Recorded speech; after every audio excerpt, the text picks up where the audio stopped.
اس جلسے کے صدر مہمان خصوصی اساتذہ اکرام اور میرے ہمکتب ساتھیوں، السلام علیکم۔ میں آپ کے سامنے حضور صلی اللہ علیہ وسلم کی مدنی زندگی کے بارے میں کچھ الفاظ کہنا چاہتا ہوں، آپ سب بغور سماعت فرمائیے۔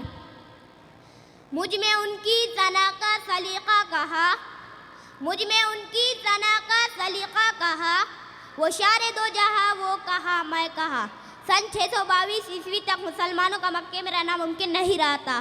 کئی دفعہ مسلمانوں اور خود حضرت محمد صلی اللہ علیہ وسلم کو تکالیف دی گئی، جس کی وجہ سے آپ صلی اللہ علیہ وسلم نے مسلمانوں کو مدینے کی طرف ہجرت کرنے کی اجازت دے دی۔ آپ صلی اللہ علیہ وسلم نے اللہ کے حکم سے حضرت ابوبکر صدیق رضی اللہ عنہ کے ساتھ ستمبر 622 عیسوی کو مدینے کی طرف روانہ ہوئے اور مکے میں اپنی جگہ حضرت علی رضی اللہ عنہ کو امانتوں کی واپسی کے لیے چھوڑا۔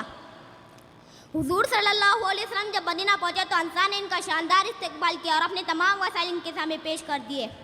حضور صلی اللہ علیہ وسلم جب مدینہ پہنچے اور انصار آپ کا استقبال کرنے کے لیے آ رہے تھے تو خواتین چھتوں پر سے دیکھ رہی تھی اور دف بجا کر کچھ اشعار کہہ رہی تھی، جن کا ترجمہ یہ ہے کہ ہم پر 14ویں کی رات کا چاند طلوع ہو گیا، وعدہ کی پہاڑی سے شکر والی بات جب تک کوئی ایک اللہ کا نام پکانے والا باقی رہے۔ آپ صلی اللہ علیہ وسلم کی ہڈنی حضرت ابو ایوب انصاری رضی اللہ عنہ کے گھر کے سامنے رکی۔ آپ صلی اللہ علیہ وسلم نے ان کے گھر قیام فرمایا۔ جہاں اٹھنی رکی تھی اس جگہ کو قیمتاً خرید کر وہاں پر ایک تعمیر شروع کی جو مسجد نبوی کہلائی۔ اس تعمیر میں خود بھی حصہ لیا۔ آپ صلی اللہ علیہ وسلم نے مسلمانوں کے بیچ میں عقد مواقعات کیا، یعنی مسلمانوں کو اس طرح بھائی بنایا کہ انصار میں سے ایک کو مہاجرین میں سے ایک کا بھائی بنایا۔ انصار نے مہاجرین کی مثالی مدد کی۔ آپ صلی اللہ علیہ وسلم کے آنے کے بعد اوس اور خزرج یہاں کے دو قبائل جس نے بعد میں ایمان قبول کیا، لڑائی جھگڑا ختم ہوا اور ان میں اتحاد اور بھائی چارہ پیدا ہو گیا۔ اس کے علاوہ یہاں کچھ یہودیوں کے بھی قبائل تھے جو ہمیشہ فساد کے باعث تھے۔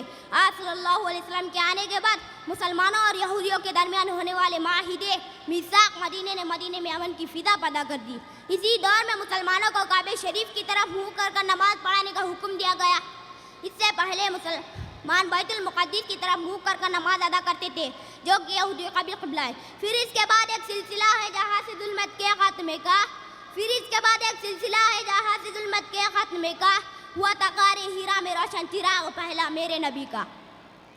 مدینے میں آپ صلی اللہ علیہ وسلم نے سب سے اہم کام یہ کیا کہ اسلامی ریاست کا قائم کیا جو دیکھتے ہی دیکھتے سارے خطے عرب پر غالب ہوئی، اور دوسرا اہم کام یہ کیا کہ دعوت دین کا کام مدینے میں ہوا اور سارے عالم عرب پر اسلام کی لہر پھیل گئی۔ عزیز سامعین، 10 سالہ مدنی دور میں کشمکش کا بھی دور دیکھا گیا۔ جنگ بدر، جنگ احد، جنگ خندق جیسی جنگیں ہوئی۔ اس میں بھی محسن انسانیت نے اپنے آپ کو پیش کیا اور بے نفس نفیس تک شامل رہے۔ جنگ احد میں داد شہید ہوا، جنگ خندق کی کھدائی کے وقت شامل رہے۔ اسی دور میں فتح مکہ کا ایک عظیم واقعہ پیش آیا۔ تاریخ واحد ہے کہ یہ فتح جو کہ کسی بنا خون خرابے کے حاصل ہوئی۔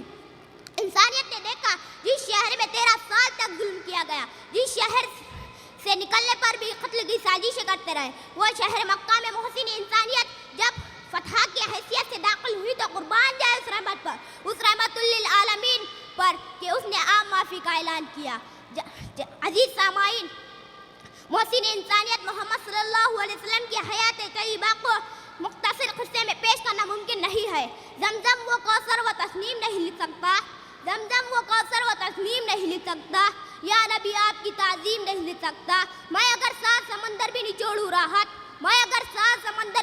راحت، آپ کے نام کی ایک میم نہیں لکھ سکتا۔ میں اپنی گفتگو اس آیت پر ختم کروں گا، لقد کان لکم فی رسول اللہ اسوۃ حسنہ، یقیناً تمہارے لیے رسول اللہ میں عمدہ نمونہ ہے۔